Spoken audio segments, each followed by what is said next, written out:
এবং আমরা সংকেতের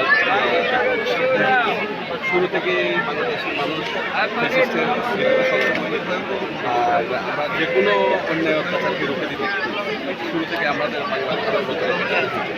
কিন্তু এই মহা ফ্যাসিস্ট আমাদেরকে 17টা বছর ডিভাইডেডের ভয়ের যে একটা ইয়ে আর এবারে নববর্ষটা এত আনন্দ লাগতেছে। হ্যাঁ, এত পাচ্ছেন হ্যাঁ ওদিন নেই, এটা একটা আমাদের জন্য সুখ এবং সুস্থিকর। আর আমরা চাইবো আগামীতে এই রূপে যেন কেউ আসার সাহস না, ঠিক আছে? আমরা সমৃদ্ধিশালী একটা জাতিতে পরিণত হতে চাই, সবাই মিলে মিশে ঐক্যবদ্ধ হয়ে।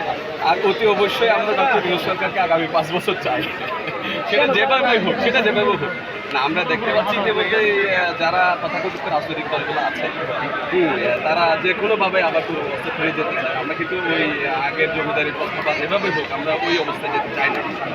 আমরা চাই আমাদের পরিবারতন্ত্র তো অবশ্যই না, আমরা গণতন্ত্র থেকে সেটা কিন্তু যে কোনোভাবেই যে কোনো ইয়াতে হোক আমরা